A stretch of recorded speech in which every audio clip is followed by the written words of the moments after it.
నూతన జన్మ లేదా పునర్జీవం, మారుమనసు పొందడము, తిరిగి జన్మించడము అనేవి ఒకదానితో ఒకటి విడదీయలేనివి. క్రైస్తవుడు అయ్యేందుకు ఒకే ఒక్క మార్గము తిరిగి జన్మించడము, పరిశుద్ధాత్మ శక్తి వలన జన్మించడము. నూతన జన్మ రక్షణకు తదుపరి పరలోకానికి ద్వారం వంటిది. మారుమనసు పొందడం అంటే పాపం నుండి మళ్ళుకోవడము. నూతనంగా జన్మించడము అంటే ఆత్మశక్తితో ఒక నూతన వ్యక్తిగా మార్పు చెందడము. పునర్జన్మ లేదా నూతన జన్మ అనేది మనలను దేవుని కుటుంబంలోనికి తీసుకువచ్చే ఒక సాధనము. మరి నిర్వచనం ఏంటి? రీజనరేషన్, పునర్జీవము అంటే ఏమిటి? దీనికి అర్థము తిరిగి జన్మించటము లేదా నూతన సృష్టిగా మారడము. నూతన జన్మ లేక రెండవ జన్మ లేక నూతన సృష్టి. పునర్జన్మ అనేది ఒక వ్యక్తిలో నూతన సృష్టి లేక నూతన వ్యక్తి అని పిలువబడే ఈ ప్రక్రియ పరిశుద్ధాత్మ ద్వారా కలుగుతుంది. మొదటి జన్మ వలె ఇది ఒక సంఘటన, కొనసాగిపోయే విధానం కాదు. పాపం ఒప్పుకోనప్పటి నుండి తిరిగి జన్మించడానికి చాలా దినాలు, వారాలు, నెలలు, కొన్ని సందర్భాల్లో కొన్ని సంవత్సరాలు కాలం పట్టవచ్చు. అయితే ఒక సెకండ్ కాలంలో జరిగినట్టు మార్పు చెందిన వ్యక్తి చీకటి నుండి వెలుగులోనికి రావడము జరుగుతుంది. What is the necessary of regeneration? తిరిగి జన్మించవలసిన అవసరత ఏమిటి? ఎవరు తిరిగి జన్మించాలి? కేవలము నికోదేము వంటి మంచివారు మాత్రమేనా? కేవలము ఎంసుకుడైన పౌలు వంటి వారు మాత్రమేనా? ఇది కేవలము ఒక ఎంపిక లేక అభిప్రాయం మాత్రమేనా? లేక ప్రతి ఒక్కరూ తిరిగి జన్మించాలన్న కోరిక రక్షకుని అభిలాషను లేఖనాలు చెబుతున్నాయా? మరి యోహాను సువార్త 3వ అధ్యాయం 3వ వచనం చెప్తుంది, ఒకడు క్రొత్తగా జన్మించితేనే గాని దేవుని రాజ్యంలోను చూడలేడని నిశ్చయంగా చెప్పుచున్నాను అని అంటాడు ప్రభువైన యేసుక్రీస్తు. అలాగే యోహాను సువార్త 3వ అధ్యాయం 7వ వచనంలో మీరు క్రొత్తగా జన్మింపవలెను. ఈ నియమానికి వేరే మినహాయింపు లేదు. లింగభేదము లేక వయస్సు కానీ, స్థితి కానీ, స్వభావం కానీ ఇవేవి కూడా కొత్తగా జన్మించాల్సిన అవసరత నుండి మినహాయింపు ఇవ్వవు. నూతనంగా జన్మించడం అనే దానికి వేరే ప్రత్యామ్నాయం లేదు, వేరే ఆల్టర్నేట్ లేదు. కొత్తగా జన్మించకపోతే మరణమే గతి. అలాగే గలతీయులకు రాసిన పత్రిక 6వ అధ్యాయం 15వ వచనంలో చెప్తుంది, కొత్త సృష్టి పొందిటే గాని సున్నతి పొందిటే అందు ఏమీ లేదు, పొందకపోవటే అందు ఏమీ లేదు. నూతన సృష్టిగా మారడం అంటే నూతనంగా తిరిగి జన్మించడమే. అలాగే ఇర్మియా 13:23లో కూషు దేశస్థుడు తన చర్మమును మార్చుకోగలడా? చిరుతపులి తన మచ్చలను మార్చుకోగలదా? మార్చుకొనదగిన ఎడల కీడు చేయుటకు అలవాటు పడిన మీరును మేలు చేయి వల్ల పడను. ఇర్మియా 17:9 ప్రకారము హృదయము అన్నిటికంటే మోసకరమైనది, అది ఘోరమైన వ్యాధి గలది, దాన్ని గ్రహింపగలవాడెవడు? దేవుడు మాత్రమే కొత్తదైన పవిత్రమైన హృదయాన్ని ఇవ్వగలడు. ఇదే నూతన జన్మ. సార్వత్రికంగా మానవులు అంతా కూడా తమ కలిగి ఉన్న పాపపు స్వభావం నుండి మారాలి. రక్షణ అనే నూతన జన్మ పొందాలి. దేవుని పరిశుద్ధత మానవుడు తిరిగి జన్మించాలని కోరుతుంది. హీబ్రూకు రాసిన పత్రిక 12:14 ప్రకారము అందరితోనూ సమాధానమును పరిశుద్ధతయు కలిగి ఉండుటకు ప్రయత్నించుడి. పరిశుద్ధత లేకుండా ఎవడును ప్రభువును చూడడు. పరిశుద్ధత అనేది సాధారణ వ్యక్తికి కొత్తగా ఉంటుంది. అది నూతన జన్మ అనే అనుభవం ద్వారానే పొందుకోగలడు. దైవ సంబంధమైన జీవనము సాగించడానికి దైవ స్వభావం కలిగి ఉండాలి. దేవుని వ్యక్తిగత పరిశుద్ధ స్వభావము. నూతన జన్మ స్వభావం అంటే ఏంటి? What is the nature of regeneration? ఇది బాప్తిజం కాదు. బాప్తిజం అనేది సంఘ సంబంధమైన నియమం. ఇది అతడు క్రైస్తవుడు అయ్యాడని, క్రీస్తుతో సహా మరణించి పాతి పెట్టబడి తిరిగి లేచాడని, ఇకపై అతడు క్రీస్తుతో కలిసి జీవిస్తాడని తెలియజేస్తుంది బాప్తిజం. కానీ నూతన జన్మ స్వభావం అనేది దిద్దుబాటు లేక సంస్కరణ కాదు. దేవుని యొక్క సర్వోన్నత అధికారంతో మనం పాపపు కార్యాల నుండి మల్లుకొని పాత స్వభావం నుండి నూతన స్వభావం పొందేలా చేయడమే పునర్జీవము. ఇది ఆత్మీయ పోరాటము. ఇది విప్లవాత్మకమైన కార్యము. పూర్తిగా వెనకకు మల్లుకొనడం. నూతనంగా జన్మించడం అనేది ఆత్మీయ రీతిలో ప్రాణం పోసుకోవడము. ఒక నూతన జన్మ ఒక నూతన సృష్టి. సృష్టి మూలంగా ప్రతిదీ ఉనికిలోనికి వచ్చింది. అది ఏ విధంగా ఉన్నదో దానిలో నుండి అదే రకమైన ఫలితాలు పుట్టుకొచ్చాయి. పాపులు పాపులకే జన్మనిచ్చారు. పాత స్వభావాన్ని మనం మార్చలేము, దాన్ని ఏ విధంగానూ దిద్దుబాటు చేయలేము, మార్చలేము. మనకు నూతన జన్మ కావాలి, కొత్తదైనట్టుది మరేదో దానిలో నుండి పుట్టుకు రావాలి.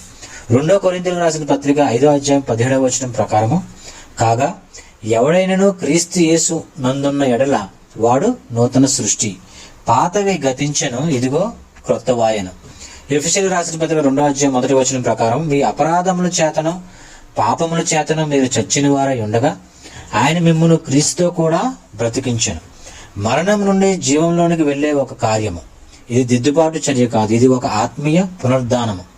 మనం మొదట శారీరకంగా జన్మించాము, రెండోసారి ఆత్మీయంగా జన్మించాము. What are the agents used in the new birth? నూతన జన్మ కార్యాచరణలో ఉపయోగపడే ప్రతినిధులు ఏంటి?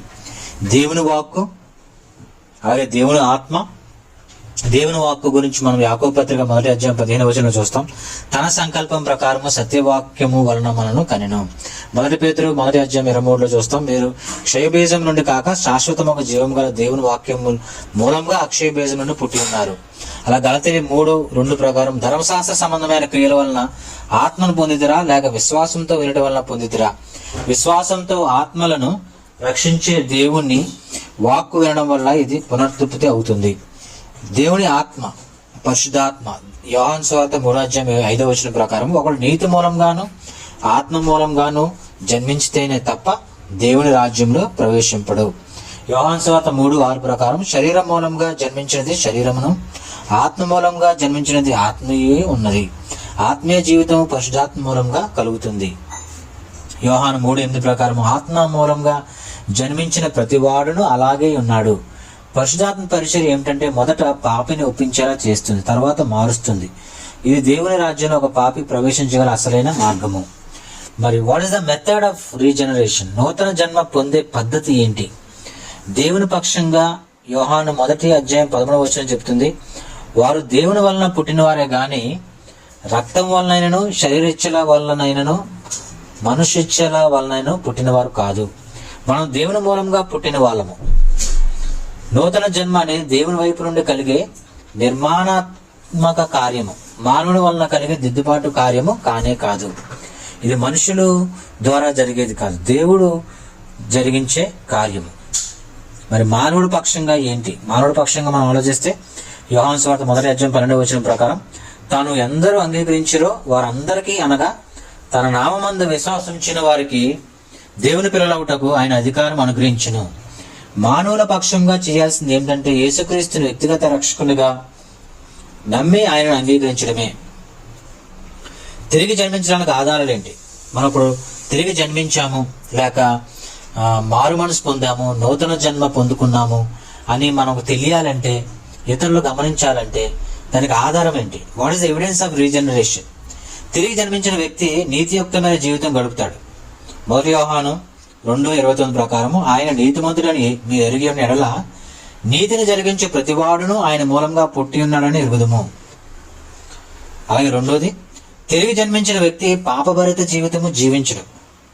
మొదటిది నీతియుక్తంగా జీవిస్తాడు, రెండోది పాపభరిత జీవితం నుంచి జీవించడు. 1 యోహాను 3వ అధ్యాయం 9వ వచనం ప్రకారం, దేవుని మూలంగా పుట్టినవాడు పాపము చేయజాలడు. మనలో ఉన్న నూతన స్వభావము పాపం చేయకుండా అడ్డుపడుతుంది. మొదటిది నీతియుక్తంగా జీవిస్తాడు, అది ఒక ఆధారము.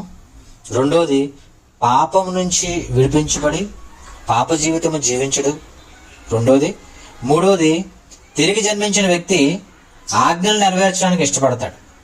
దేవుని వాక్యం చదివినప్పుడు ఆ వాక్యాన్ని క్రియల్లో పెట్టడానికి ఇష్టపడతాడు. లోకాసు వార్త 10:27 ప్రకారం, యోహాను 4:7 ప్రకారం, ప్రేమించు ప్రతివాడును దేవుని మూలంగా పుట్టినవాడే దేవుని ఎరుగును. తిరిగి జన్మించిన వ్యక్తి జయ జీవితం జీవిస్తాడు. ఎవరైతే తిరిగి జన్మించిన వ్యక్తి జయ జీవితం జీవిస్తాడు. క్రైస్తవంలో విజయకరమైన జీవితము కలిగి ఉంటాడు. 1 యోహాను 5వ అధ్యాయం 4వ వచనం ప్రకారం, దేవుని మూలంగా పుట్టిన వారందరూ లోకమును జయించుదురు.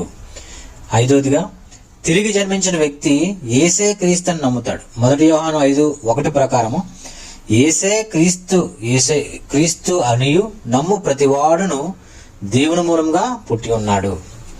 మరి what are the results of regeneration? తిరిగి జన్మించడం వల్ల కలిగే ఫలితాలు ఏమిటి? మన హృదయంలో మార్పు కలుగుతుంది, పాపం పట్ల ద్వేషం కలుగుతుంది, క్రీస్తుపై ప్రేమ పుడుతుంది, జీవితము మార్పు చెందుతుంది, బావిలో ఉబికే జీవజలం వలె నూతనంగా పరిశుద్ధమైన కోరికలు పైకి ఉబుకుతాయి. యోహాను సువార్త 4:4 ప్రకారము ఇతరుల పట్ల ప్రేమ చూపడంలోను మంచి పనులు చేయడంలోను నూతన జీవము పొర్లిపారుతుంది. యోహాను సువార్త 7:38 ప్రకారం నాయందు విశ్వాసం ఉంచి వాడెవడో లేఖనము చెప్పినట్లు వాని కడుపులో నుండి జీవ జల నదులు పారును.